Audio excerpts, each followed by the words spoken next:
Hello, Gary Bonnell here. I thought I would do a short video on these cycles, these 13,000 year cycles I've been talking about.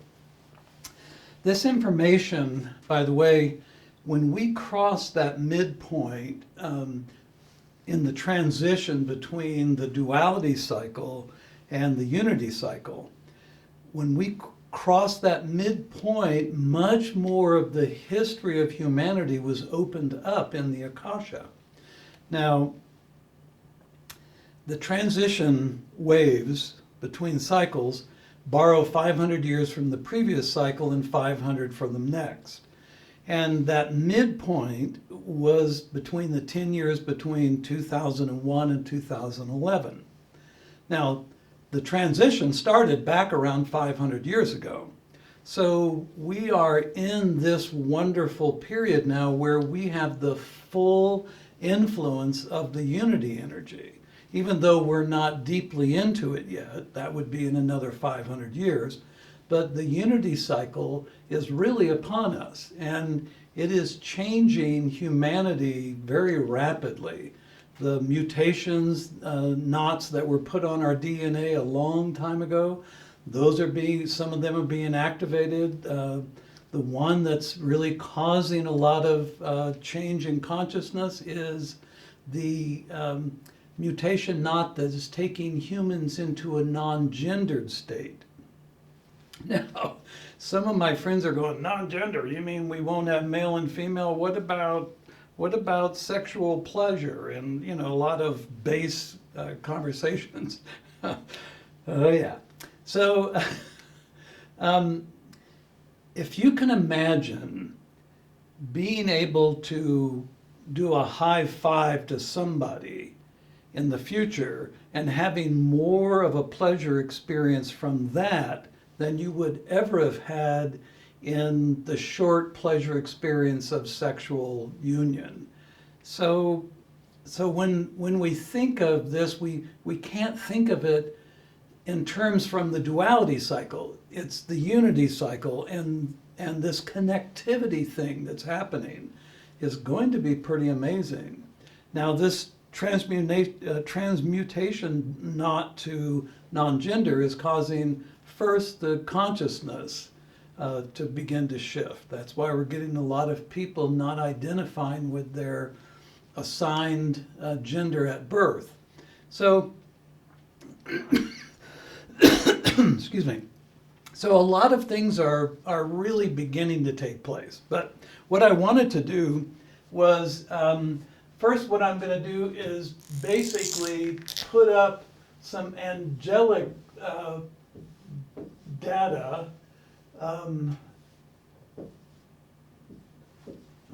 This is angelic lettering is what was used in the what we think of as the elation period. And a lot of people who have witnessed this kind of languaging,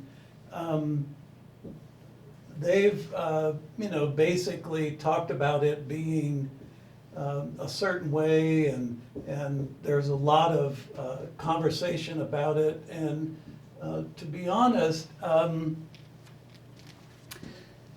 when you're in the Akashic record, when you're in the Akasha and you're looking at a very specific period, if you don't understand right away what this is, there's one quick solution, and that is to ask for the records to interpret it to you in a way that you can currently understand.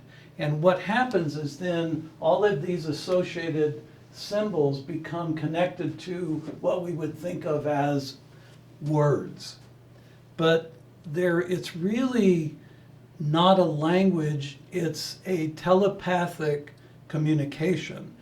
But there are symbols for that. So I just wanted to make sure that we're on the same page with that and understand why I'm doing this. Okay, so the 13,000 year cycles, so let's call this the midpoint. Here's that 2001, 2011 period. That's the midpoint. Now, again, what happened, as soon as we crossed this midpoint, a huge amount of information was suddenly available in the Akasha about humanity's journey on Earth and the development of humanity. And if we go back 13,000 years, in this period, we see this duality cycle. And that duality cycle might look like a kind of a dive into conflict, basically, where the spirit will do anything to survive, including the acts of war, all these things that we've experienced. This cycle back here was the Atlasia cycle, and that period of time, so back here is where the Great Pyramids were built.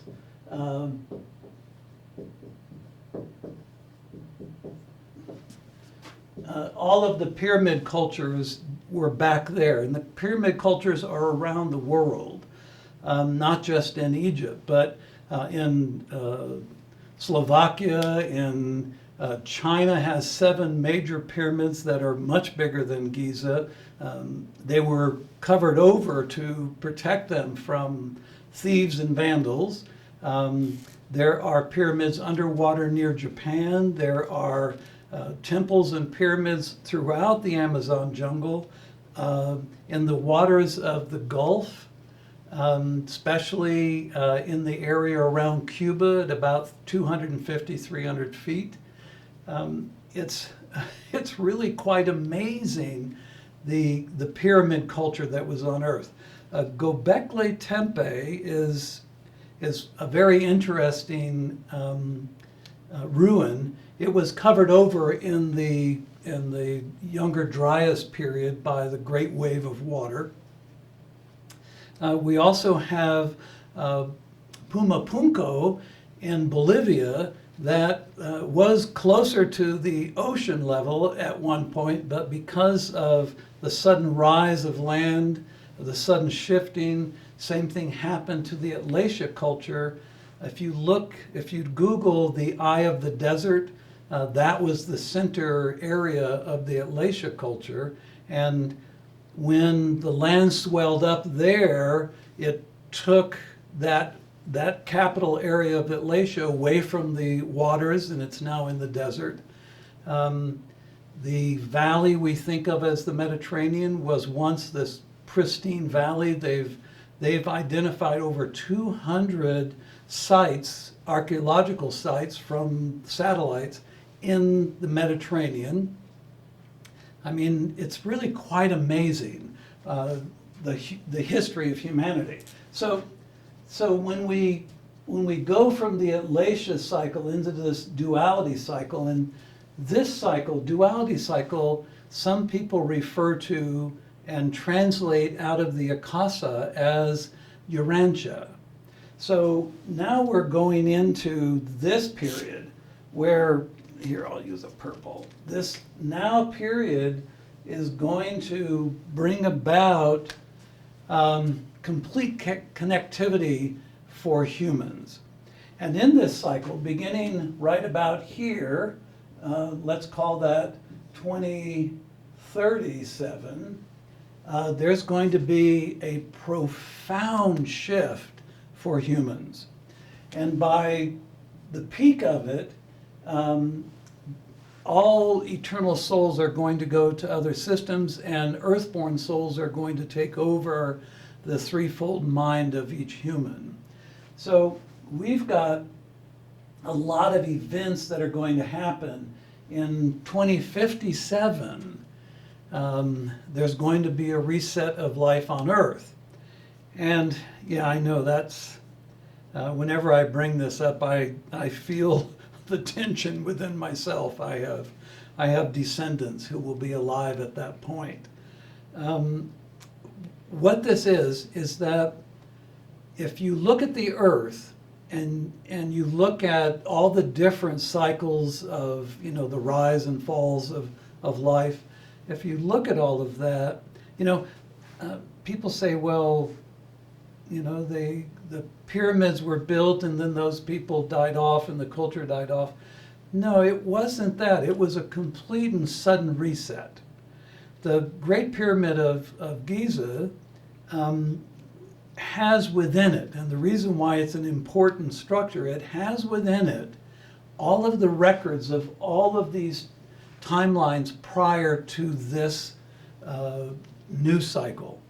And it goes, those records go way back, and they're interestingly on crystal discs.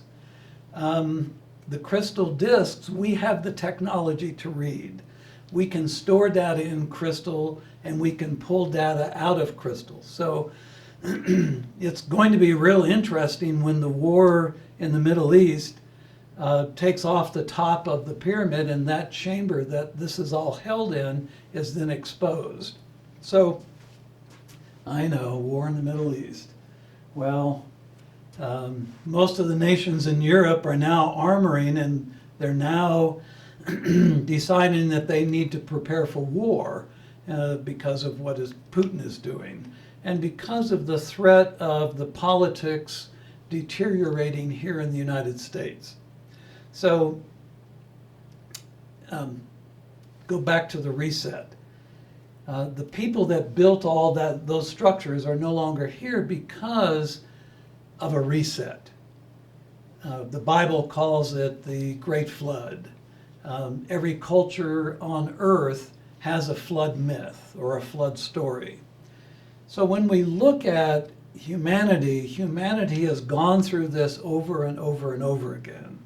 At one point, the reason why we all share the same DNA is at one point the population of humanity was down to 30,000 individuals. Now, it's going to be down to about 500 million. That means 8 billion humans will no longer be on the planet after this big reset. And if you want to know what the reset is, the sun releases plasma, constantly. That's part of its mechanism. And when the Earth is in direct line for one of those great releases, the last time it hit Earth, the Grand Canyon was created. There was a beautiful inland waterway that when that hit, that water rushed down that scar and created what archaeologists say was water creating the Grand Canyon. Well, it was the sun. And at the same time, Mars had a glancing blow. And when it was more of a glancing blow than we had, and when you look on Mars, there's a near identical scar, but their scar would go from LA to New York. And then there was a planet that was orbiting Jupiter, and that planet was called Maldek, and that planet had a direct hit and was totally destroyed.